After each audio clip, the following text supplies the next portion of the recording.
Science की दुनिया Facebook group की तरफ से कदीर कुरैशी आपकी खिदमत में हाजिर है। और आज हम साइंस के एक बहुत अहम मौजू पर बात करेंगे। और वो मौजू ये है कि हम अगर रोज़मर्रा की चीज़ों को देखें और फिर ये सोचने की कोशिश करें या देखने की कोशिश करें कि वो रोज़मर्रा की चीज़ें कैसे मौजूदा हालत तक पहुंची। मिसाल के तौर पर मैंने यहाँ जो मिसाल ली है इस लेक्चर में, वो पालक गोश्त की मिसाल है। तो फर्ज कीजिए कि पालक गोश्त कहीं पका हुआ है और हम ये सोचते हैं कि अच्छा, पालक कहाँ से आई, गोश्त कैसे आया। गोश्त बकरे का था, बकरा कैसे मौजूदा हालत तक पहुंचा। जहाँ से ये सब चीज़ें स्टार्ट हुई थी, वो स्टार्ट कैसे हुआ, उससे पहले के क्या हालात थे। और हम इस तरह पीछे जाते जाते वहाँ तक जाएंगे जहाँ तक साइंस की रूह से जाना मुमकिन है। और ये देखेंगे कि हम इस सफ़र में फिर क्या कुछ सीख सकते हैं। साइंस की रूह से पालक गोश्त की तारीख अगर हम देखें तो क्या होगी, इस पे हम बात करेंगे। तो सबसे पहले अगर हम गोश्त की बात करें तो गोश्त में जानवरों के मसल्स होते हैं जिनका स्ट्रक्चर यूँ होता है कि टेंडन्स होते हैं जो मसल्स को हड्डी के साथ जोड़ते हैं। ये मसल्स आप देख सकते हैं अब कि ऐसा मसल्स हैं और ये साथ टेंडन्स हैं जिसके साथ ये मसल जो है हड्डी के साथ जुड़ा हुआ है। और उसके अलावा कोलेजन फाइबर्स होते हैं जो मसल्स को बैरूनी कोर के रेशे से जोड़ते हैं। ये बैरूनी कोर है इसकी, ये आप देख सकते हैं। और फिर ये है कि जो असल मसल फाइबर्स हैं जो मसल्स के खुलियों से बने होते हैं, और उनके गिर्द फिर एंडोमीसियम होता है जो कनेक्टिव टिश्यू पर मुश्तमिल होता है। और फिर जाहिर है इसमें खून की रगें होती हैं जो मसल्स के खुलियों को खून सप्लाई करती हैं। तो ये तो खैर मसल का स्ट्रक्चर था, इस पर हम ज़्यादा फोकस नहीं करेंगे। हम ये फोकस करेंगे कि इनके अज्जा क्या होते हैं। तो मसल्स के खुलियों में जाहिर है बुनियादी चीज़ें जो होती हैं वो सबसे ज़्यादा तो पानी होता है। उसके अलावा प्रोटीन, चिकनाई और मिनरल्स होते हैं। पानी के अलावा प्रोटीन की मिकदार ज़्यादा होती है और चिकनाई कदरे कम होती है, अगर ख़ास तौर पे हम सिर्फ मसल्स की बात करें अगर। और फिर ये कि ट्रेस मिनरल्स होते हैं। और गोश्त के अगर हम और थोड़ा सा माइक्रो लेवल पर जाएं तो हमने प्रोटीन की बात की थी। तो प्रोटीन्स के मॉलिक्यूल अमाइनो एसिड से बनते हैं। और amino acids NH2 molecule, acidic carboxyl group यानी COOH, और कुछ इजाफी मॉलिक्यूल्स पर मुश्तमिल होते हैं जो एक मरकजी कार्बन एटम के साथ मुंसलिक होते हैं। और आप यहाँ पे देख सकते हैं कि ये सेंटर में कार्बन का एटम है और उसके साथ एक तरफ ये कार्बोक्सिल ग्रुप है और दूसरी तरफ ये H2N है, जो एमाइनो मॉलिक्यूल है H2N का। और फिर साथ कुछ और मॉलिक्यूल्स मुंसलिक होते हैं, लेकिन इनके सेंटर में, इनके मरकज में कार्बन का एक एटम होता है। तो ये तो प्रोटीन्स हो गई। अब हमें पता है कि मसल्स तमाम के तमाम खुलियों से बनते हैं और खुलियों के मरकजे में DNA मॉलिक्यूल होता है जो न्यूक्लियोटाइड से मिलकर बनता है। और DNA मॉलिक्यूल वो है जिसमें सब जीनियाती इंफॉर्मेशन होती है। और DNA का मॉलिक्यूल जो है ये एक डबल हीलिक्स की तरह होता है। समझ लीजिए दो जंजीरें हैं जो एक दूसरे के साथ, उनको अगर घुमाएं तो वो जो स्ट्रक्चर बनेगा उसको हीलिक्स स्ट्रक्चर कहते हैं। तो इसमें शुगर की बैकबोन होती है। ये जो स्ट्रक्चर है आप देख रहे हैं ये शुगर की बैकबोन है। इसको अगर हम सीधा करके देखें तो ये ऐसा नज़र आएगा कि दोनों तरफ शुगर की बैकबोन है, इस तरफ भी और यहाँ पे भी ये बैकबोन है यहाँ के, आप देख सकते हैं। और इसके साथ फिर न्यूक्लियोटाइड्स के मॉलिक्यूल जुड़े होते हैं। और ये चार किस्म के न्यूक्लियोटाइड्स होते हैं जिनमें नाइट्रोजन का बेस होता है। और ये आप न्यूक्लियोटाइड का स्ट्रक्चर देख सकते हैं। इसमें शुगर के मॉलिक्यूल होते हैं, फॉस्फेट के मॉलिक्यूल होते हैं। और बाकी जो हम मिनरल्स की बात की थी, वो तो मुख्तलिफ़ किस्म के बायोलॉजिकल जो मॉलिक्यूल होते हैं उनकी अनासर, उनको मिनरल्स कहते हैं। तो अब हम बात करेंगे कि ज़रा अगर माजी में जाना शुरू करें तो यह कि बकरे कैसे आए। राइट, तो बकरों की हम इर्तिकाई तारीख देखेंगे और देखेंगे कि हम कहाँ तक पीछे जा सकते हैं। उसके बाद फिर हम इसी तरह पालक की इर्तिकाई तारीख देखेंगे। तो इंसान ने बकरों को तकरीबन 10,000 साल पहले उन इलाकों में पालना शुरू किया था जो अब ईरान और पाकिस्तान का हिस्सा है, यानी जनूबी एशिया और जनूब मगरबी एशिया, आप समझ लीजिए। और ये तकरीबन 10,000 साल पहले बकरों को पालना शुरू किया था। तो इनके जो जंगली अजदाद थे वो लगभग 30-35 लाख साल से उन अजदाद से इर्तिका पज़ीर हुए जिनका ताल्लुक बोविडिया ख़ानदान से है। ये वो ख़ानदान है जिसमें बकरों के अलावा गाय, भैंस, भेड़, हिरन वगैरह सब शामिल हैं। तो इन्हें समझ लीजिए कि ये वो जानवर हैं जो दिखने में भी एक दूसरे से काफ़ी मिलते जुलते हैं। इनके सींग होते हैं, इनके समझ लीजिए खुर होते हैं जिन्हें हम एक या दो खुर होते हैं। और इनका इर्तिका, बोविडिया का इर्तिका तकरीबन 2 करोड़ साल पहले ऐसे अजदाद से हुआ जो घास खाते थे। यानी घास खाने वाले तमाम जानवर, उनको रूमिनेंट्स कहते हैं। और रूमिनेंट्स वो जानवर हैं जो जुगाली करते हैं। रूमिनेशन का मतलब होता है जुगाली करना। तो आपको पता है कि गाय भैंस जब घास खाती है, उसके बाद फिर जब आराम से बैठ जाती है, तो फिर वो थोड़ा थोड़ा अपने मैदे से जो घास खाया था वो निकालती है, उसको दोबारा चबाती है और चबा के दोबारा फिर निकल लेती है। इसे रूमिनेशन या जुगाली करना कहते हैं। तो ये तकरीबन 2 करोड़ साल से रूमिनेंट्स मौजूद हैं। और रूमिनेंट्स का इब्तदाई इर्तिका आज से तकरीबन 4 करोड़ साल पहले अंगलेट से हुआ था। और ये अंगलेट वो हैं जो तमाम के तमाम जो खुर वाले जानवर हैं, जिसमें घोड़े, खच्चर, गधे, बैल, गाय, हिरन और बहुत से जंगली जानवर, ये तमाम के तमाम जो हैं इनको अंगलेट्स कहा जाता है। तो ये तमाम के तमाम अंगलेट्स घास खाते थे और इनके मैदे के 4 हिस्से होते हैं। और वो 4 हिस्से इसलिए हैं कि घास बहुत सख्त होती है और उसको हज़म करना बहुत मुश्किल होता है। तो उसको बहुत वक्त लगता है हज़म करने में। इसलिए हज़म करने में पहले एक मैदे में जाता है जहाँ पे एक किस्म के बैक्टीरिया होते हैं, फिर दूसरे मैदे में जाता है वहाँ से जहाँ दूसरी किस्म के बैक्टीरिया होते हैं, और इस तरह आहिस्ता आहिस्ता करके घास के जो मुख्तलिफ रेशे हैं वो टूटते हैं, हज़म होते हैं, और वहाँ से फिर जो एनर्जी है वो जानवर के जिस्म में शामिल होती है। तो अब उनसे भी अगर पीछे जाएं तो खुर वाले जानवर यानी अंगुलेट्स का इब्तदाई इर्तिका तकरीबन 6.5 करोड़ साल पहले हुआ था। ये वो वक्त है जब डायनासॉर्स के खात्मे के बाद मैमल्स पूरी दुनिया में फैल रहे थे। तो आपको शायद याद होगा कि तकरीबन 65 मिलियन साल पहले, यानी 6.5 करोड़ साल पहले, एक बहुत बड़ा शहाबिया ज़मीन पे गिरा था जिससे डायनासॉर्स ख़त्म हो गए थे।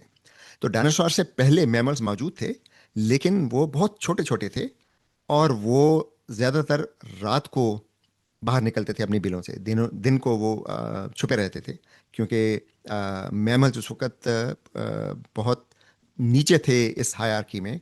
डायनासॉर्स जो थे वो डोमिनेंट स्पीशीज़ थे, और डायनासॉर्स जो थे वो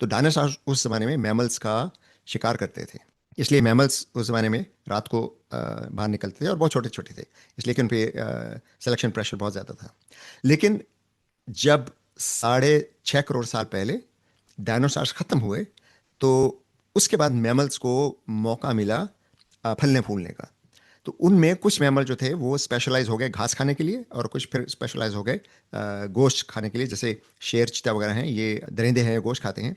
लेकिन गाय, भैंस, बकरी वगैरह, इनके जो अजदाद थे जिनको अंगलेट्स कहते हैं, वो घास खाने के लिए स्पेशलाइज हो गए।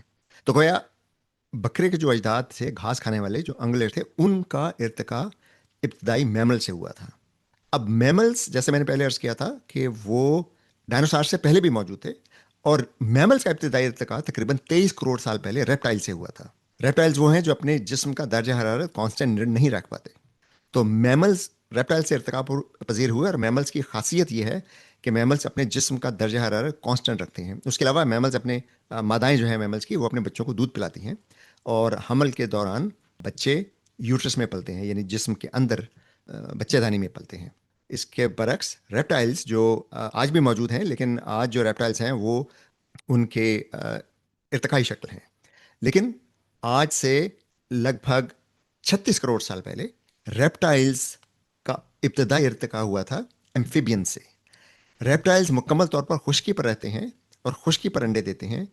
एम्फीबियंस वो हैं जो पानी और खुश्की दोनों में रह सकते हैं। और ये कि एम्फीबियंस आज भी मौजूद हैं, लेकिन 36 करोड़ साल पहले रेप्टाइल्स नहीं थे, सिर्फ एम्फीबियंस ही थे, राइट। एम्फीबियंस से फिर रेप्टाइल्स का इर्तिका हुआ था। तो एम्फीबियंस वो हैं जो खुश्की और पानी दोनों में रह सकते हैं, लेकिन इनके लिए ये ज़रूरी है कि अंडे ये पानी में दें। तो जैसे आप मेंढक देख लीजिए, मेंढक जो है खुश्की पर भी रह लेता है, पानी में भी रह लेता है, लेकिन वो अंडे देने के लिए उसको ज़रूरी है कि वहाँ पे पानी मौजूद हो। एम्फीबियंस का इर्तिका आज से तकरीबन 50 करोड़ साल पहले हुआ, जब मछली नुमा जानवर उथले पानियों से खुश्की पर आए। तो एम्फीबियंस मछलियों की इर्तिकाई शक्ल हैं। आज से लगभग 50 करोड़ साल पहले मछलियां पानी और समुंदर और दरिया दोनों में मौजूद थी, यानी नदी नालों में, समुंदरों में और दरियाओं में, जहाँ पे भी पानी था वहाँ पे मछलियां मौजूद थीं। लेकिन 50 करोड़ साल पहले मछलियां जो उथले पानी में थीं, उनमें ये काबिलियत पैदा हुई कि एक तो उनमें लंग्स यानी फेफड़ों का इर्तिका हुआ, जिससे वो पानी में भी सांस ले सकती थीं अपने गलफड़ों की वजह से, की मदद से। लेकिन पानी से बाहर यानी अगर वो उथली जगह है जिसमें पानी बहुत कम है और वो उनका सर जो है पानी से बाहर है, तो उनके जिस्म में फेफड़े भी इर्तिका पजीर हो चुके थे और वो फेफड़ों से भी सांस ले सकती थी। अब मछलियों का इर्तिका तकरीबन 50 करोड़ साल पहले हुआ, जब समुद्र में पहली बार ऐसे जानवर इर्तिका पजीर हुए जिनमें रीढ़ की हड्डी पाई जाती थी। तो रीढ़ की हड्डी के तमाम जानवरों को फकारी जानवर कहा जाता है, या इंग्लिश में उनको वर्टेब्रेट्स कहते हैं। तो तमाम फकारी जानवर, तमाम वो जानवर जिनमें रीढ़ की हड्डी पाई जाती है, वो चाहे समुद्र में हो, चाहे दरिया में हो, चाहे खुश्की पे हो, उनकी इब्तदा मछलियों से हुई। मछलियों में भी एक इर्तिकाई प्रोसेस चला जिनमें इब्तदाई मछलियां जो थी उनमें जबड़े नहीं होते थे। आजकल तो अक्सर मछलियां जबड़ों वाली होती हैं। जबड़ों वाली मछलियों का इर्तिका बाद में हुआ, और फिर उनसे हड्डियों वाली मछलियों का इर्तिका हुआ। यानी शुरू में मछलियों के जबड़े नहीं थे। आज भी जॉलेस फिश आज भी मौजूद हैं, लेकिन बहुत कम है। ज़्यादातर मछलियों के जबड़े होते हैं। और जबड़ों वाली मछली में भी अभी तक कुछ मछलियां ऐसी हैं जिनमें हड्डियां नहीं होती, उनमें सिर्फ कार्टिलेज होती है। कार्टिलेज जिसे आप कुरी हड्डी या कुरकुरी हड्डी बातों का कह देते हैं, जो नर्म होती है, वो हड्डी की तरह नहीं होती। तो जैसे शार्क है, शार्क में हड्डियां नहीं होती, शार्क में कार्टिलेज होती है। तो इसका मतलब यह है कि शार्क के अजदाद जो हैं वो बहुत पुराने हैं। जबड़े वाली मछलियां कार्टिलेज वाली मछलियों से आई, और फिर जबड़े वाली मछलियों में ऐसी मछलियों का इर्तिका हुआ जिनमें हड्डियां भी थी। तो अब उसे भी अगर पीछे जाएं कि मछलियों का अजदाद, मछलियों का इर्तिका कैसे हुआ, तो मछलियों के अजदाद कीड़े नुमा जानवर थे जिनमें हड्डियां नहीं थी, लेकिन उनमें बाइलेटरल सिमेट्री पाई जाती थी, यानी उनका दायां और बायां हिस्सा एक सा था। तो आप मछलियाँ देख लीजिए, हशरात, कीड़े मकोड़े देख लीजिए, मैमल्स देख लीजिए, परिंदे देख लीजिए, सब में बाइलेटरल सिमेट्री होती है कि उनके अगर सर से उनकी दुम तक एक अगर लाइन लगाएं तो उसमें दायां और बायां जिस्म का हिस्सा जो है वो एक से होते हैं। तो ये बाइलेटरल सिमेट्री वाले कीड़े जिनमें कोई हड्डियां नहीं थी, ये आज से 60 से 70 करोड़ साल पहले इर्तिका पजीर हुए। और इनमें सादा सा आसाबी निज़ाम था। उनमें हरकत की सलाहियत मौजूद थी, लेकिन इनमें बहुत से वो अज़ा मौजूद नहीं थे जो आजकल पाए जाते हैं। और ये जो कीड़े थे, इनका इब्तदाई इर्तिका उन कसीर खुलवी जानवरों से हुआ जो लगभग 1 अरब साल पहले इर्तिका पजीर हुए, लेकिन उनमें बायलैटरल सिमेट्री नहीं थी। अब ये जो 1 अरब साल पहले कसीर खुलवी जानवर जो थे, उनका इर्तिका यकहुल्वी जानवर से हुआ। वो यकहुल्वी जानदार जो थे वो यूकैरियोटिक खुलिये थे। यूकैरियोटिक खुलिये तकरीबन 2 अरब साल पहले से इस ज़मीन पर मौजूद हैं। और यूकैरियोटिक खुलियों की निशानी ये है कि ये बड़े होते हैं और इनमें न्यूक्लियस होता है, और उसके इर्द गिर्द साइटोप्लाज्म होता है, उसमें बहुत सारे दूसरे ऑर्गेनल्स होते हैं, यानी इनका स्ट्रक्चर काफ़ी पेचीदा होता है। यूकैरियोटिक खुलिये उन सादा खुलियों से इर्तिका पजीर हुए जो लगभग 4 अरब साल से ज़मीन पर मौजूद हैं। उन सादा खुलियों को प्रोकैरियोटिक खुलिये कहा जाता है। और वो प्रोकैरियोटिक खुलिये सादा होते हैं, इसमें मरकज़ नहीं होता, मरकज़ा नहीं होता, न्यूक्लियस नहीं होता, और इनमें ऑर्गेनेल्स भी नहीं होते। ये इनका स्ट्रक्चर बहुत सादा होता है। और ये जो प्रोकैरियोटिक खुलिये हैं, इनका इर्तिका उस एक नौ से हुआ जिसे साइंसदान तमाम मौजूदा अनवा की जद्द अमजद कहते हैं। इसे लूका भी कहा जाता है, लास्ट यूनिवर्सल कॉमन एंसेस्टर। और ये वो नौ है, ये एक खुलिया नहीं है, ये खुलियों के नौ है जिसमें अरबों खरबों खुलिये मौजूद थे। उसमें वो तमाम बुनियादी बायोलॉजिकल प्रोसेसेस और स्ट्रक्चर्स मौजूद थे जो आज हर किस्म की ज़िंदगी के खुलियों में पाए जाते हैं। तो अब हम बकरों से लूका तक पहुंच गए हैं। तो अब हम चलते हैं पालक की तरफ कि पालक इर्तिका कैसे हुआ। तो पालक को अगर आप देखें, पालक का बेशतर हिस्सा भी पानी, कार्बोहाइड्रेट, चिकनाई, क्लोरोफिल, विटामिन्स, न्यूक्लियोटाइड्स, मिनरल्स पर मुश्तमिल होता है, क्योंकि ये ज़िंदगी के बुनियादी बिल्डिंग ब्लॉक्स हैं। और हमने पहले देखा था कि प्रोटीन के मॉलिक्यूल्स को अगर हम देखें तो वो एमाइनो एसिड से मिलकर बनते हैं, जो कार्बन एटम, एक मरकज़ में कार्बन एटम होता है और उसके बाद कार्बोक्सिल ग्रुप होता है और NH2 के मॉलिक्यूल होते हैं, और साथ कुछ और मॉलिक्यूल जुड़े होते हैं। और कार्बोहाइड्रेट्स को देखें तो उनमें भी तकरीबन ऐसा ही होता है कि कार्बन, हाइड्रोजन और ऑक्सीजन के पेचीदा मॉलिक्यूल होते हैं जो ग्लूकोज, फ्रुक्टोज और दूसरी शुगर से मिलकर बनते हैं। लेकिन पालक के पत्तों में एक चीज़ ऐसी होती है जो आ, हमने जो जानवर देखे थे पहले, बकरे या उनके जो अजदाद थे, उनमें नहीं होती। वो ये है कि पालक के पत्ते, इनमें जो खली होते हैं उनमें सेल्यूलोज होता है, जो शुगर के मॉलिक्यूल की लंबी लंबी लड़ियों पर मुश्तमिल होता है। इसके अलावा इनमें सब्ज रंग का जो मादा होता है वो क्लोरोफिल होता है, जो एक मॉलिक्यूल है जो नाइट्रोजन, कार्बन, हाइड्रोजन और ऑक्सीजन के एटमों से मिलकर बनता है। तो हमने जो पहले बात की थी कि अंगुलेट जो होते हैं, जो जुगाली करते हैं, उनके मेदे चार होते हैं और उसमें घास फूस जो है वो बहुत देर तक फर्मेंट होता है या हजम होता है। उसकी वजह यही है कि पत्तों में या घास में सेल्यूलोज होता है, जो बहुत मजबूत मॉलिक्यूल होते हैं, उनको तोड़ना बहुत मुश्किल होता है, इसलिए उन्हें बहुत देर लगती है हजम करने में। तो पालक के अगर अजदाद की बात करें तो पालक के अजदाद भी जंगली पौधे हैं, और ये इत्तफाक है कि बकरे की तरह पालक के अजदाद भी मौजूदा ईरान के इलाके में पहली दफ़ा डोमेस्टिकेट हुए थे। यानी ईरान के लोगों ने आज से तकरीबन 2000 पहले पालक को काश्त करना शुरू किया था। उससे पहले ये जंगली पौधों की सूरत में मौजूद थे, और ईरान के कुछ इलाकों में आज भी इसके अजदाद जो हैं वो पाए जाते हैं। गोया पालक की काश्त 2000 साल पहले शुरू हुई, और उसके बाद फिर नस्ल दर नस्ल जो किसानों ने तजुर्बे किए और इसकी फसल की पैदावार बढ़ाने के लिए जो तरीके इस्तेमाल किए, उसकी वजह से, यानी मसनूई चुनाव की वजह से पालक मौजूदा हालत तक पहुंची। अच्छा, अब जिन जंगली पौधों से पालक मसनूई चुनाव से मौजूदा हालत तक पहुंची, उन पौधों का ताल्लुक पौधों के एक ग्रुप से है जिसे चेनोपोडियम कहा जाता है। और इनमें और बहुत से पौधे हैं। इनमें एक क्विनवा है, जो आजकल अगर आप न्यूट्रिशनिस्ट से बात करें तो वो ये कहते हैं जी कि इसमें क्विनवा में बहुत ग़िज़ाइयत होती है, इसलिए लोग आजकल इसे बहुत खाते हैं। तो ये जो ग्रुप है पौधों का, चेनोपोडियम, उससे भी अगर पीछे जाएं तो एक और सब्जियों का या पौधों का बहुत बड़ा ग्रुप है, जिसमें चुकंदर, शलजम वगैरह शामिल हैं। और इन पौधों का इब्तदाई इर्तिका तकरीबन 7 करोड़ साल पहले हुआ। और इन पौधों का इर्तिका ऐसे पौधों से हुआ जो फूलदार पौधे थे, जिन्हें एंजियोस्पर्म्स कहा जाता है, राइट। फूलदार पौधे तमाम के तमाम मजमूई तौर पर उन्हें एंजियोस्पर्म्स कहा जाता है। और फूलदार पौधों का इब्तदाई इर्तिका आज से तकरीबन 12 से 14 करोड़ साल पहले हुआ था। अब फूलदार पौधे जिन पौधों से इर्तिका पजीर हुए, वो 30 से 35 करोड़ साल पहले इर्तिका पजीर हुए, जिनमें नुकीले पत्तों वाले पाइन्स जैसे आजकल होते हैं, उस किस्म के पौधे शामिल थे। और ये बीज बनाते थे। बीजदार पौधों का इर्तिका तकरीबन 40 करोड़ साल पहले ऐसे वैस्कुलर पौधे से हो। वैस्कुलर का मतलब यह है कि उसमें नलियां होती थी जिनमें पानी होता या लिक्विड होता था, माया होता था। तो वो पौधों की इब्तदाई शक्ल थी। और उस वक्त पौधे सिर्फ फर्न्स की सूरत में होते थे, दरख्तों की सूरत में नहीं थे। फर्न्स पौधों की किस्म है जो आज भी पाई जाती है, लेकिन आज तो पौधों की बहुत सी अकसाम हैं। माहिरीन का ये ख्याल है कि इब्तदाई तौर पर सिर्फ फर्न्स इर्तिका पजीर हुए थे, जो खुश्की पर पहली दफ़ा आए। इन्हें वैस्कुलर भी कहा जाता है क्योंकि इसके अंदर माया बहुत ज़्यादा होता है। और इन पौधों का इर्तिका तकरीबन 45 करोड़ साल पहले एक किस्म की एलजी से हुआ। एलजी काई को कहते हैं, और काई जो है वो फोटोसिंथेसिस का आगाज काई के खुलियों में हुआ था सबसे पहले। तो तकरीबन 47 करोड़ साल पहले काई ने जमीन पर पाँव जमाने शुरू किए। उससे पहले काई सिर्फ पानी में होती थी। गोया काई तमाम पौधों की जद है। यानी तमाम के तमाम पौधों को अगर हम उनकी इर्तिकाई तारीख देखें तो वो जाकर काई पर ख़त्म होती है। लेकिन अब यह है कि काई खुद कैसे इर्तिका पजीर हुई। तो काई दरअसल पहले क्लोरोप्लास्ट थे, यानी सूरज की रोशनी से शुगर बनाने वाले कसीर खुलवी स्ट्रक्चर्स थे।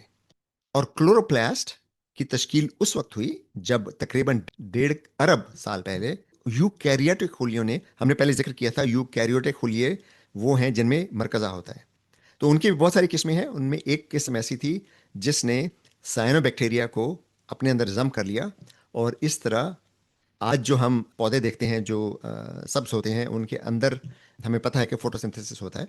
तो वो असल में साइनोबैक्टीरिया के ही आल औलाद हैं, जो अब पौधों पौधों के हर खुलिये में मौजूद होते हैं, जो सूरज की रोशनी से पानी के मॉलिक्यूल को तोड़कर उससे फिर और कार्बन डाइऑक्साइड के मॉलिक्यूल के साथ मिलकर फिर शुगर्स बनाते हैं। तो यूकैरियोटिक खुलियों के बारे में हमने पहले अभी बात की थी कि उनका इर्तिका तकरीबन 2 अरब साल पहले हुआ। और साइनोबैक्टीरिया, जो कि सबसे पहले जिन्होंने कार्बन डाइऑक्साइड और पानी के इस्तेमाल से शुगर्स बनाने शुरू की और उसके लिए सूरज के फोटॉन्स की एनर्जी इस्तेमाल करते थे, साइनोबैक्टीरिया का इर्तिका तकरीबन 3 अरब साल पहले हुआ। तो ये सब कुछ समुद्र में था, समुद्र की सतह पे बिल्कुल, क्योंकि समुद्र के ज़्यादा नीचे तो रोशनी नहीं जाती, लेकिन समुद्र की सतह पर 1 2 3 मीटर 4 मीटर तक सूरज की रोशनी काफ़ी मौजूद होती है। तो वहाँ पर इन बैक्टीरिया का इर्तिका हुआ शुरू में। और ये बैक्टीरिया, जैसे मैंने पहले अर्ज़ किया था, फोटोसिंथेसिस से अपने लिए शुगर्स बनाते थे। और चूंकि ये पानी के मॉलिक्यूल को तोड़कर हाइड्रोजन हासिल करते थे, तो आपको पता है कि पानी का फॉर्मूला जो है वो H2O होता है। तो पानी के मॉलिक्यूल से हाइड्रोजन निकाल दें तो फिर ऑक्सीजन बाकी बचती है। तो ऑक्सीजन को ये वेस्ट प्रोडक्ट यानी फजले के तौर पर खारिज करते थे। तो साइनोबैक्टीरिया और यूकैरियोटिक खुलिये दोनों, उनका इर्तिका यखुलवी इब्तदाई ज़िंदगी से हुआ। और हम अब वापस वहाँ पहुँच गए हैं जहाँ से हमने बकरों के इर्तिका का जब हमने जिक्र किया था, तो वहाँ से वो आगाज़ हुआ था, वो लूका, लास्ट यूनिवर्सल कॉमन एंसेस्टर। और हमें अब ये शवाहद मिल चुके हैं कि लूका की किस्म के खलिए 4 अरब साल पहले ज़मीन पर मौजूद थे। यानी ज़मीन की तश्कील के महज 40 करोड़ साल के अंदर अंदर ज़मीन पर सादा खलिए वजूद में आ चुके थे। अब यह है कि ज़मीन पर ज़िंदगी का आगाज़ कैसे हुआ, इसका इल्म हमें अभी फ़िलहाल नहीं है। लूका को इसीलिए बाद साइंसदान बायोलॉजी का इवेंट होराइजन कहते हैं। इवेंट होराइजन का मतलब है कि उसके पार कोई इन्फॉर्मेशन हम तक नहीं पहुंच पाती। जैसे आपको पता है कि ब्लैक होल, उसका इवेंट होराइजन होता है। इवेंट होराइजन के पार जो कुछ है, यानी ब्लैक होल के अंदर जो कुछ है, वहाँ से कोई इन्फॉर्मेशन हम तक नहीं पहुँच सकती। इसी तरह लूका को बायोलॉजी में इवेंट होराइजन कहा जाता है कि लूका से पहले की ज़िंदगी के बारे में हमें कोई इन्फॉर्मेशन मैसर नहीं है। लेकिन माहिरीन का ख्याल है कि गहरे समुद्रों में जमीन जिंदगी का आगाज जेर आब गर्म चश्मों से, यानी हाइड्रोथर्मल वेंट्स से हुआ। और ये इब्तदाई खुलिये इंतहाई सादा थे, जो महज चिकनाई के मॉलिक्यूल्स, माइक्रोस्कोपिक बुलबुलों और आरएनए के मॉलिक्यूल्स पर मुश्तमिल थे, जो अपनी कॉपियां बना सकते थे। उससे पहले की के हालात को हम प्री बायोटिक माहौल कहते हैं। और प्री बायोटिक माहौल, जो कि मैंने पहले किया था, कि तकरीबन ज़मीन की तश्कील के 40-50 करोड़ साल तक ज़मीन पर ज़िंदगी नहीं थी, लेकिन केमिस्ट्री उससे पहले भी मौजूद थी। तो उससे पहले जो कुछ हो रहा था उसको हम प्रीबायोटिक केमिस्ट्री कहते हैं। तो हमें ये इल्म है कि समुद्र में उस वक्त भी चिकनाई के मॉलिक्यूल्स, न्यूक्लियोटाइड्स और अमाइनो एसिड्स जगह जगह पाए जाते थे। और ये कि चिकनाई के मॉलिक्यूल्स की कॉन्सेंट्रेशन, यानी कसाफत जहाँ ज़्यादा हो, तो हमें ये इल्म है, हम ये लेबॉर्ट्री में देख चुके हैं कि ये मॉलिक्यूल अस खुद माइक्रोस्कोपिक बुलबुले बनाने लगते हैं। और उसमें फिर यह कि मजीद अगर चिकनाई के मॉलिक्यूल शामिल होते जाएं तो ये बुलबुले बड़े होते जाते हैं, और फिर तकसीम होकर 2 बुलबुले बन जाते हैं। ये सब चीज़ें हम लेबॉर्ट्री में देख चुके हैं। अब हम ये भी जानते हैं कि अगर पानी में मुख्तलिफ न्यूक्लियोटाइड्स और शुगर के मॉलिक्यूल मौजूद हों, तो आरएनए मॉलिक्यूल अस खुद तश्कील पा सकता है।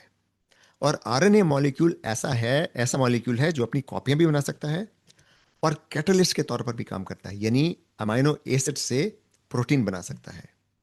ये तमाम मराहल अलग अलग हालत में हम लेबॉर्ट्री में देख चुके हैं, लेकिन इन्हें बैक वक्त तश्कील देना मौजूदा टेक्नोलॉजी से मुमकिन नहीं है। इसका मतलब ये है कि माहिरीन ये जो प्रोसेस है शुगर के मॉलिक्यूल से और न्यूक्लियोटाइड्स के मॉलिक्यूल से और अमाइनो एसिड्स के मॉलिक्यूल से आरएनए का बनना, आरएनए का फिर अपनी कॉपियां बनाना और कैटलिस्ट के तौर पे काम करके प्रोटीन्स बनाना, ये सब हम अलग अलग तौर पर लेबॉर्ट्री में देख चुके हैं। लेकिन अभी तक हम पूरा हयातियाती खुलिया, यानी बायोलॉजिकल सेल, लेबॉर्ट्री में नहीं बना पाए। अलबत्ता हम ये जानते हैं कि अगर पानी में चिकनाई के मॉलिक्यूल बकसरत मौजूद हों, तो वो आज खुद माइक्रोस्कोपिक बुलबुले बनाने लगते हैं, जिनकी खसूसियात खुलियों की दीवारों की तरह होती हैं। और माहिरीन का ख्याल ये है कि ज़ेरे आब गर्म पानी के चश्मों में, जिन्हें अभी हमने स्टडी किया था, हाइड्रोथर्मल वेंट्स, वहाँ से जो पानी खारिज होता है उसमें वो तमाम मॉलिक्यूल मौजूद हैं होते हैं। अब भी हम देख सकते हैं कि वहाँ पे वो तमाम मॉलिक्यूल मौजूद होते हैं जो ज़िंदगी के आगाज़ के लिए ज़रूरी थे, यानी चिकनाई के मॉलिक्यूल, न्यूक्लियोटाइड्स, शुगर्स और अमाइनो एसिड्स। तो हम ये बिल्कुल तसव्वुर कर सकते हैं कि इस माहौल में अगर बहुत से माइक्रोस्कोपिक बुलबुले बन रहे हों और बहुत से आरएनए मॉलिक्यूल भी बन रहे हों, तो इस बात का इम्कान मौजूद है कि आरएनए के कुछ मॉलिक्यूल इन बुलबुलों में मुक़य्यद हो जाएं, यानी इब्तदाई खुलिये बन जाएं। तो यही वो इब्तदाई खुलिये थे जो अपनी कॉपियां बना सकते थे।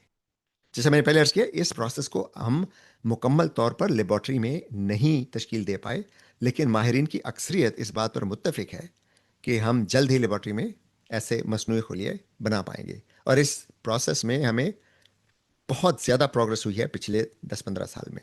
तो ये तो खुलियों से लेके, इब्तदाई खुलियों से लेके पालक गोश्त की जो मौजूदा हालत है, यानी बकरे और पालक वो कैसे बनी, वो जिक्र था। अब हम इससे भी पीछे जाने की कोशिश करेंगे। तो हमने अभी स्टडी किया था कि बायोलॉजिकल मॉलिक्यूल में गिनती के चंद अनासर होते हैं, और इन अनासर को साइंसदान चुनॉप्स कहते हैं। चुनॉप्स का मतलब ये है कि सी से कार्बन, एच से हाइड्रोजन, एन से नाइट्रोजन, ओ से ऑक्सीजन, पी से फास्फोरस और एस से सल्फर। तो ये 6 मॉलिक्यूल, 6 अनासर से मिलकर जिंदगी बनती है। आप किसी भी खुलिये में देखें, आप अगर उनमें अनासर को तलाश करें तो आपको यही 6 अनासर मिलेगी। कुछ ट्रेस एलिमेंट्स और भी होते हैं, लेकिन ज़्यादातर जिंदगी जो है इन्हीं 6 अनासर पर मुश्तमिल होती है। तो अब हम ये देखेंगे कि ये अनासर ज़मीन पर कैसे आए, यानी खुलियों की तश्कील के लिए अगर ये अनासर लाजमी है, तो फिर ज़मीन पर ये अनासर कैसे आए। तो अर्ज है कि ये तमाम अनासर ज़मीन की तश्कील के वक्त से पहले उस नेबुला में मौजूद थे जहां से निज़ाम शमसी की तश्कील हुई। तो ज़मीन की तश्कील के बारे में अब साइंसदान बहुत एतमाद से कह सकते हैं कि आज से तकरीबन 4.5 अरब साल पहले ज़मीन बनी और बाकी निज़ाम शमसी भी उसी वक्त बना। और निज़ाम शमसी की तश्कील एक बहुत बड़े हाइड्रोजन के बादल से हुई जिसे नेबुला कहा जाता है। उस नेबुला के नवा में कुछ सितारों के सुपरनोवा होकर फटने से वो तमाम अनासर इस नेबुला में फैल गए जो सितारों के कोर में फ्यूजन के प्रोसेस से बने थे। तो जब भी कोई सितारा बनता है तो उसमें हाइड्रोजन के फ्यूजन से हीलियम बनता है, फिर हीलियम से और बड़े अनासर बनते हैं, और फिर जब वो सितारा सुपरनोवा होकर फटता है तो वो सारे अनासर जो हैं फिर वो कई नूरी साल दूर तक इर्द गिर्द जो हाइड्रोजन के बादल हों उनमें फैल जाते हैं। तो ऐसा ही एक धमाका उस नेबुला पर पड़ा जिससे निज़ाम शमसी की तश्कील हुई। और उससे क्या हुआ, इस धमाके से उस नेबुला पे एक तो ये एलिमेंट्स आ गए, इससे पहले भी सितारों के फटने से वो एलिमेंट्स मौजूद थे, लेकिन फिर हमारे उस नेबुला के नवा में एक सुपरनोवा धमाका हुआ जिससे एक प्रेशर वेव बनी और उससे इस नेबुला में कंप्रेशन बना। यानी कंप्रेशन का मतलब ये कि सिकुड़ना शुरू हुआ, और सिकुड़ने से और इसमें घुमाव पैदा हुआ, और सिकुड़ने और घूमने की वजह से उसके मरकज में कसाफत बढ़ने लगी जिससे टेम्परेचर और प्रेशर दोनों बढ़ने लगा। और जब ये टेम्परेचर और प्रेशर एक खास हद से बढ़ जाए तो वहां पर फ्यूजन शुरू हो जाता है और इस तरह सूरज बना। तो हमने देखा कि ज़मीन पर जिंदगी के वजूद के लिए जो जो अनासर दरकार हैं वो फ्यूजन से बनते हैं सितारों की कोर में। हीलियम के एक 3 मरकज़े अगर फ्यूज हो जाएं तो वो कार्बन बनता है। कार्बन में मजीद हीलियम के मरकज़े शामिल हो जाएं तो ऑक्सीजन बनती है। कार्बन के मरकज़ों में दो और प्रोटॉन शामिल हो जाएं तो नाइट्रोजन बनती है। और फिर यह है कि सल्फर इसी तरह नाइट्रोजन से सिलिकॉन बनती है, और सिलिकॉन और हीलियम के मरकज़े जब फ्यूज होते हैं तो सल्फर बनती है। और फिर जैसे मैंने अर्ज़ किया था कि सुपरनोवा होकर जब सितारा फटता है तो ये सारे एलिमेंट्स फिर इर्द गिर्द फैल जाते हैं। फॉस्फोरस फ्यूजन से नहीं बनती, लेकिन जब सितारा सुपरनोवा होकर फटता है तो उस फटने के प्रोसेस के दौरान जो कंप्रेशन वेव पैदा होती है उसमें फॉस्फोरस बनती है और कई और दूसरे अनासर बनते हैं। तो अब हम बिल्कुल उस मकाम पर पहुंच चुके हैं जहां हम कायनात के आगाज को समझने की कोशिश कर सकते हैं। तो हम अब ये जानते हैं कि हाइड्रोजन के मरकज़ है यानी प्रोटॉन्स, और उसके अलावा आपको पता है कि हाइड्रोजन के एटम में एक प्रोटॉन होता है और एक इलेक्ट्रॉन होता है। तो प्रोटॉन और इलेक्ट्रॉन बिग बैंग के बाद पहले सेकंड में ही तश्कील पा चुके थे। हम ये जानते हैं कि उस वक्त स्पेस का औसत टेम्परेचर करोड़ों केल्विन था। उस टेम्परेचर की और प्रेशर की वजह से, क्योंकि कसाफत उस वक्त बहुत ज़्यादा थी, हाइड्रोजन के मरकज़े यानी प्रोटॉन्स फ्यूज होने लगे, और फ्यूजन से बिग बैंग के फौरन बाद हीलियम के मरकज़े भी बन रहे थे। जैसे सितारों की कोर में हाइड्रोजन की फ्यूजन से हीलियम बनता है, वैसे ही बिग बैंग के फौरन बाद स्पेस में हर जगह टेम्परेचर और प्रेशर इतना ज़्यादा था कि हाइड्रोजन के मरकज़े फ्यूज होकर हीलियम के मरकज़े बन रहे थे। और उस वक्त स्पेस फैल रही थी, इसलिए स्पेस का टेम्परेचर तेज़ी से गिर रहा था। तो हीलियम बनने का प्रोसेस सिर्फ 20 मिनट तक चल पाया। बिग बैंग के सिर्फ 20 मिनट बाद औसत टेम्परेचर इस कदर गिर गया कि उसके बाद फ्यूजन का प्रोसेस बंद हो गया। उस वक्त स्पेस में हर जगह चार्ज प्लाज्मा मौजूद था जिसका दर्जा हरारत लाखों केल्विन था। यानी पहले बिग बैंग के 1 सेकंड के बाद करोड़ों केल्विन था। अब वो स्पेस के फैलाव की वजह से ज़रा टेम्परेचर कम हुआ तो लाखों केल्विन हो गया। इसमें प्रोटॉन्स, न्यूट्रॉन्स और इलेक्ट्रॉन हर जगह मौजूद थे, लेकिन ये चार्ज प्लाज्मा की सूरत में था। प्लाज्मा का मतलब ये होता है कि इलेक्ट्रॉन प्रोटॉन अलग अलग थे, वो हाइड्रोजन के एटम की सूरत में नहीं थे। और आपको पता है कि चार्ज प्लाज्मा में रोशनी सफ़र नहीं कर सकती, इसलिए उस वक्त सारी की सारी कायनात शफाफ नहीं थी बल्कि गैर शफाफ थी, यानी ओपेक थी। और स्पेस के फैलाव से टेम्परेचर, औसत टेम्परेचर कायनात का मुसलसल कम हो रहा था। तो बिग बैंग के 3,80,000 साल बाद स्पेस का टेम्परेचर इस कदर कम हो गया कि अब इलेक्ट्रॉन जब किसी प्रोटॉन के पास आते तो इलेक्ट्रोस्टैटिक फोर्स की वजह से इलेक्ट्रॉन और प्रोटॉन आपस में मुक़य्यद हो जाते और इस तरह से हाइड्रोजन के एटम बने। इसी तरह प्रोटॉन से तो हाइड्रोजन के एटम बने, लेकिन हमने अभी स्टडी किया था कि हीलियम के मरकज़े पहले 20 मिनट में बन चुके थे। अब वो हीलियम के मरकज़े भी चार्ज हैं, उसमें दो प्रोटॉन हैं, इसलिए उन पर मस्बत दो चार्ज है। तो जब इलेक्ट्रॉन इनके पास आते तो वो हीलियम के मरकज़े के साथ मुक़य्यद हो जाते, और दो इलेक्ट्रॉन अगर वहाँ मुक़य्यद हो जाए तो वो हीलियम का एटम बन जाता है। और उसके बाद फिर ये था कि प्लाज्मा ख़त्म हो गया, स्पेस शफाफ हो गई। और वहाँ से फिर यह कि फैलाव स्पेस का तो चल रहा था, लेकिन जहाँ जहाँ हाइड्रोजन के बादलों की कसाफत कुछ ज़्यादा थी वहाँ पे कशिश शकल की वजह से बादल सिकुड़ने लगे, जिसके नतीजे में कहकशाएं बनी और सितारे बने।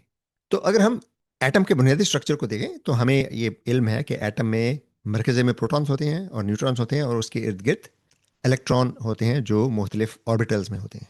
तो जैसे यहाँ पे कार्बन का एटम आपको देख रहे हैं आप कि उसके मरकज़े में 6 प्रोटॉन्स और 6 न्यूट्रॉन्स हैं, और उसके गिर्द 6 इलेक्ट्रॉन हैं जो मुख्तलिफ ऑर्बिटल्स में हैं।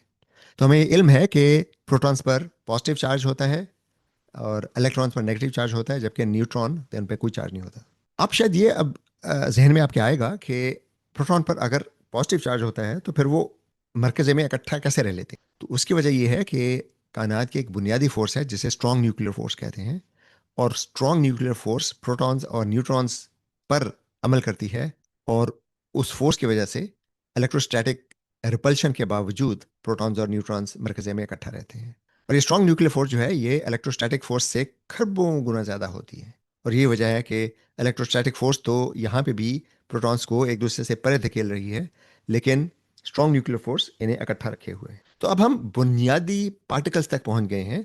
कायनात में जो बुनियादी पार्टिकल्स हैं वो प्रोटॉन्स और न्यूट्रॉन्स उनमें शामिल नहीं है, क्योंकि अब हम जानते हैं कि प्रोटॉन्स और न्यूट्रॉन्स क्वार्क्स से मिलकर बने हैं।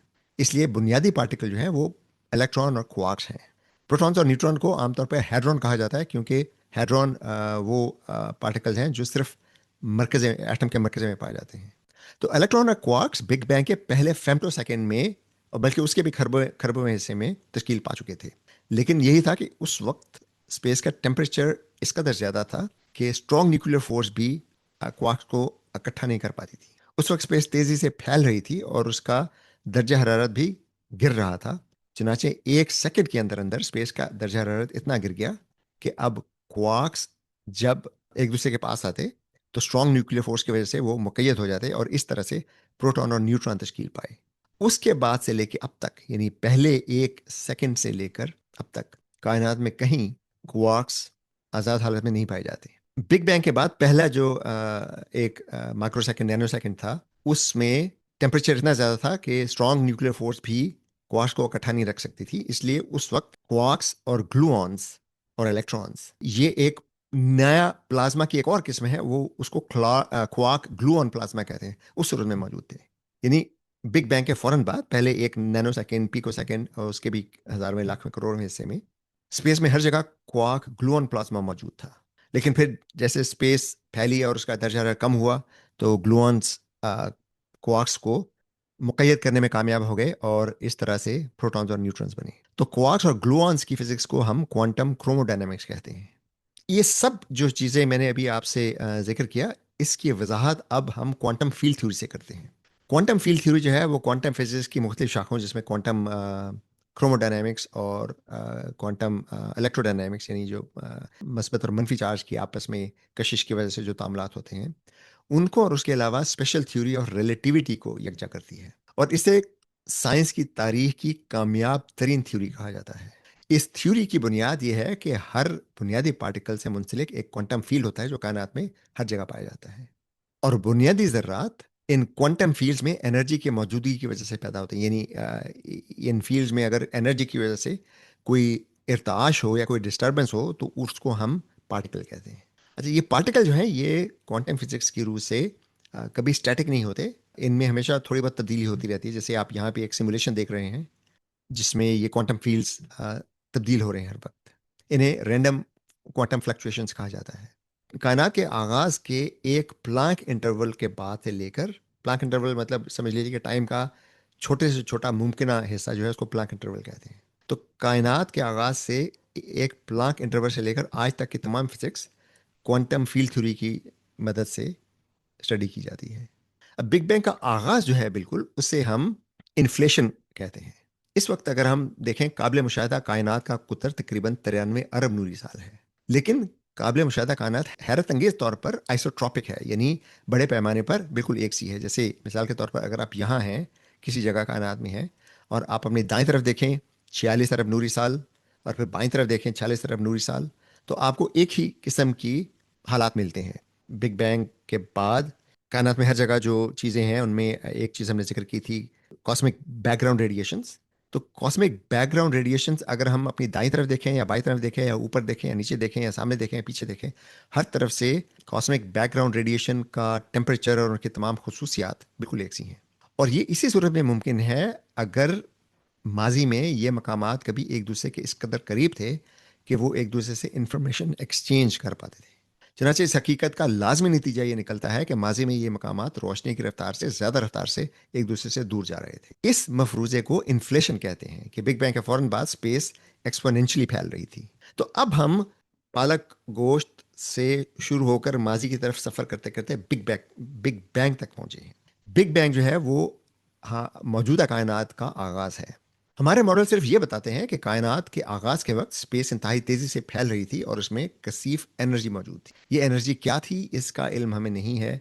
ये एनर्जी क्यों थी इसका इल्म हमें नहीं है। स्पेस क्यों फैल रही थी इसका इल्म हमें नहीं है। साइंस में बिग बैंग से पहले का कोई तस्वर मौजूद नहीं है।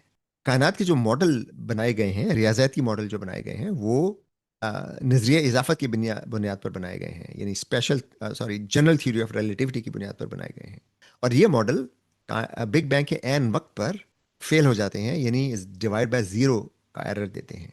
इस किस्म के एरर को सिंगुलैरिटी कहा जाता है। चनांचे ये तस्वर दुरुस्त नहीं है कि सिंगुलैरिटी का मतलब ये है कि तमाम कायनात एक नुक्ते पर थी। क्वांटम फिजिक्स की बुनियाद पर बनाए गए तमाम मॉडल्स सिर्फ ये कहते हैं कि कायनात के आगाज के वक्त इन्फ्लेशन मौजूद था, यानी स्पेस इंतहाई तेजी से फैल रही थी। इन्फ्लेशन से पहले क्या था इसकी इंफॉर्मेशन इन्फ्लेशन की वजह से ज़ाया हो चुकी है। इसलिए किसी भी मौजूदा मॉडल से हम बिग बैंग से पहले की कोई इंफॉर्मेशन हासिल नहीं कर सकते। तो हमने ये देखा कि हम पालक गोश्त से माजी की तरफ गए और जहां तक साइंस ले जा सकती थी वहां तक हम गए और हमने देखा कि ये बिग बैंग कायनात का आगाज है। और कायनात के आगाज से लेकर अब तक जितनी भी कायनात में चीजें हैं उन सब की वजाहत साइंस के असूलों से की जा सकती है। तो हमने अभी तक ये देखा था कि हम अगर आज से माजी की तरफ जाएं तो हम कहाँ तक जा सकते हैं। तो हम बिग बैंग तक पहुंचे। अब हम बिग बैंग से वापस आएंगे और उस सीक्वेंस में इन मज़ाहिर की बात करेंगे जिससे आप ज़्यादा फेमिलियर हैं, जो आपने मुख्तलिफ साइंस की किताबों में या आपने अगर डॉक्यूमेंट्री देख रखी हैं या स्कूल में आपने फिज़िक्स में पढ़ा है।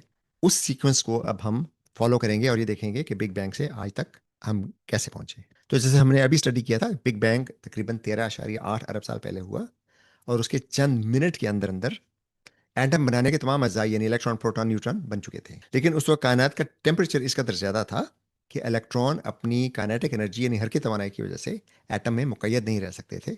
इसलिए स्पेस में हर जगह प्लाज्मा मौजूद था। प्लाज्मा में फोटॉन सफ़र नहीं कर सकते, इसलिए उस वक्त तमाम कायनात गैर शफाफ यानी ओपेक थी। बिग बैंग के 3,80,000 साल बाद कायनात का टेम्परेचर इस कदर कम हो गया कि अब इलेक्ट्रॉन्स एटमों में मुक़य्यद होने लगे, जो कि हाइड्रोजन और हीलियम की तश्कील थी।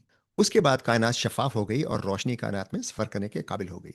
उस वक्त जो रोशनी खारिज हुई वो फोटॉन्स आज भी कायनात में मौजूद हैं और हम आज भी उन्हें डिटेक्ट कर सकते हैं।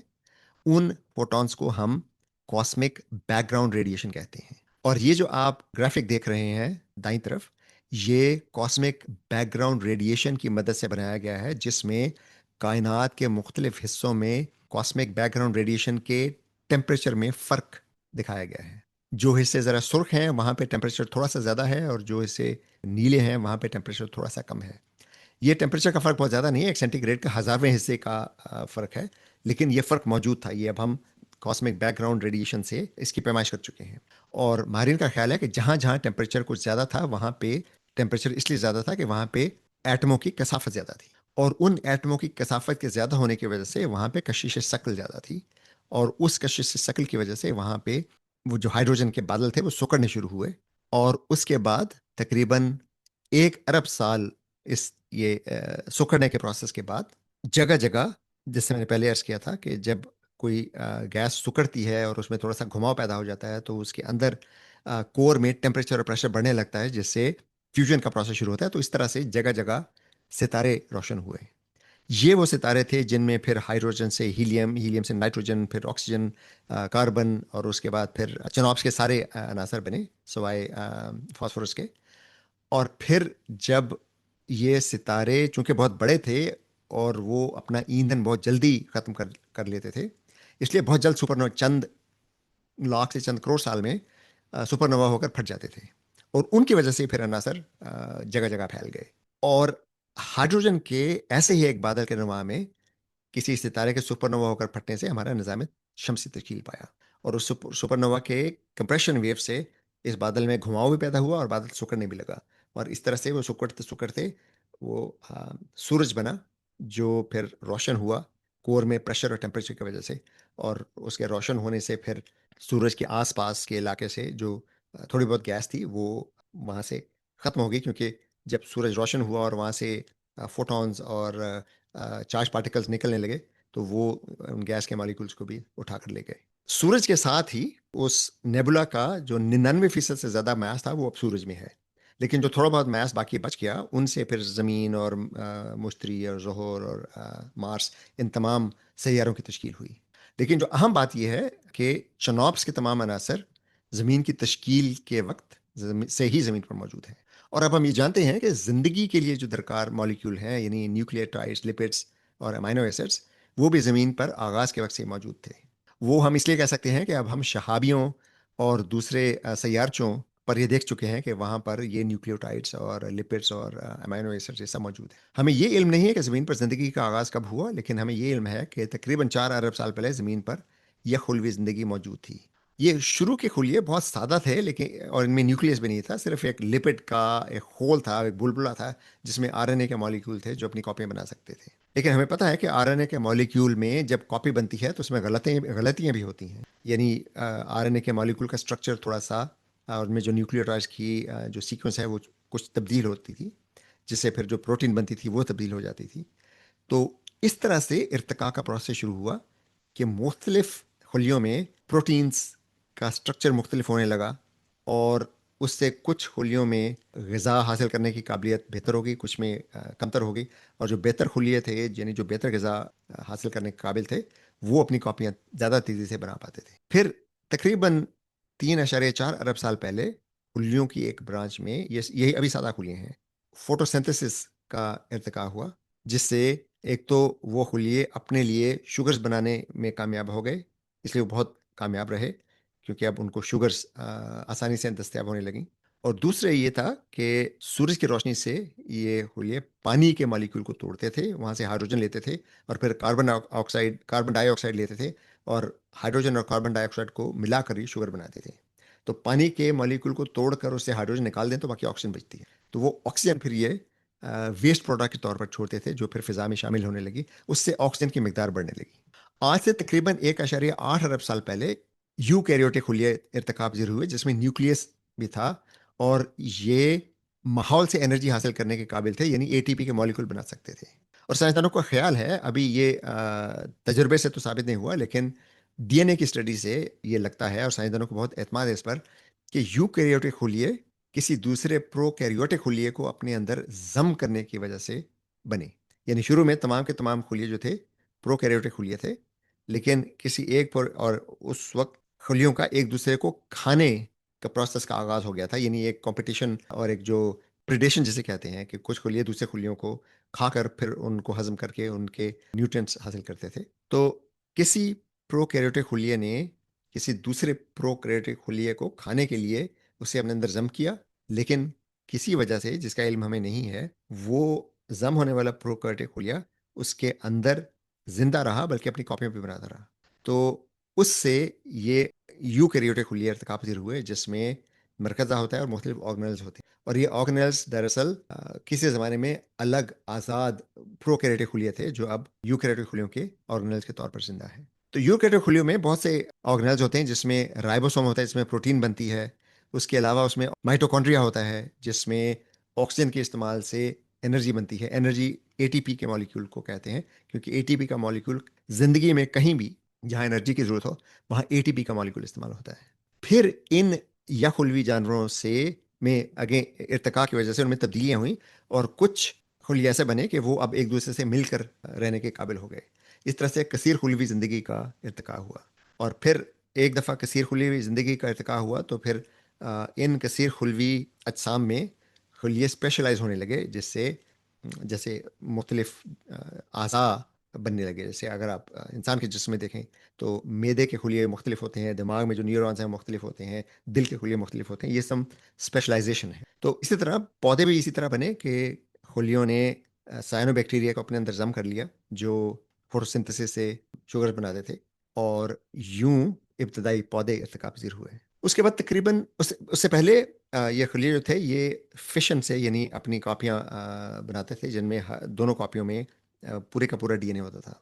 लेकिन आज से तकरीबन 1.2 अरब साल पहले मियोसिस के प्रोसेस का इर्तिका हुआ, यानी जिनसी खुलिये बनने शुरू हुए, जिनमें डीएनए जब तकसीम होता है तो आधे क्रोमोसोम्स एक खुलिये में चले जाते हैं, आधे दूसरे में चले जाते हैं। तो उससे फिर क्या हुआ कि ये खुलिये जब अलग अलग होते थे, तो अब एक खुलिया अपनी कॉपी नहीं बना रहा, बल्कि एक खुलिया की आधी कापी और दूसरे खुलिये की आधी कापी मिलकर एक नया खुलिया बनाते थे, जिसे अब हम जिनसी तौलीद कहते हैं या सेक्सुअल रिप्रोडक्शन कहते हैं। सेक्सुअल रिप्रोडक्शन में यही होता है कि आधा जीनियाती मटेरियल एक फर्ज से आता है और आधा जो है वो दूसरे से आता है, और फिर उनको मिलकर अगली नस्ल पैदा होती है। इससे अनवा में बहुत ज़्यादा तनव्वु पैदा होने लगा, जो कि इर्तिकाई प्रोसेस के लिए बहुत ज़रूरी है। आज से 75 करोड़ साल पहले कसीर खुलवी ज़िंदगी का आगाज़ हुआ, जिनमें स्पेशलाइजेशन शुरू हो गई थी पौधों खुलियों की।